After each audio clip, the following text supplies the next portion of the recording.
The advantages of remote work are undeniable. Since being normalized by the pandemic, remote work has allowed workers to reclaim the time and energy they've been losing to brutal commutes.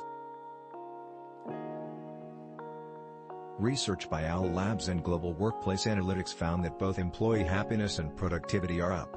70% of respondents want to continue their remote or hybrid working arrangement. I think it's safe to say remote work isn't going anywhere.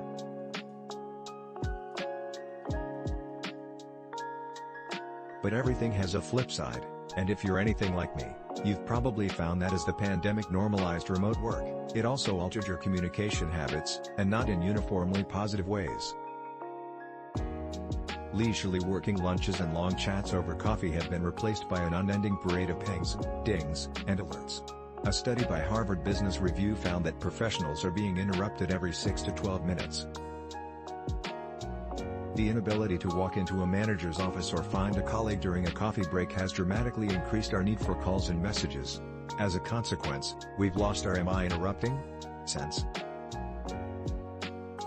But how we communicate, and when we interrupt, is a choice. Let's talk about asynchronous communication.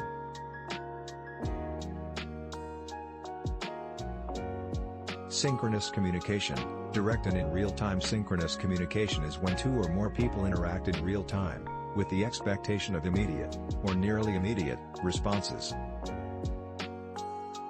There are times when it's absolutely irreplaceable, especially when relationship building or dealing with urgent or sensitive situations. I'm not recommending having an asynchronous team building off-site or that a chatbot should deliver your next performance review.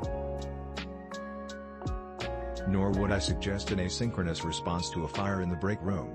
Some things need to be personal, and some things need to be immediate.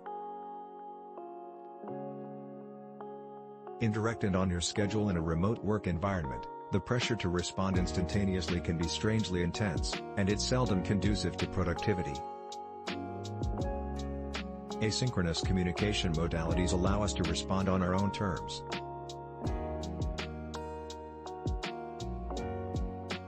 They encourage independence and renormalize personal boundaries. The digital equivalent of my office door is closed right now. We can record meetings to view at our leisure, send voice recordings, and use shared documents or systems to track progress. Asynchrony inherently enforces long-understood best practices, such as creating thorough documentation, using written or recorded messaging that preserves a record, and showing respect for people's time. Asynchrony is ideal for distributed teams, especially those working globally.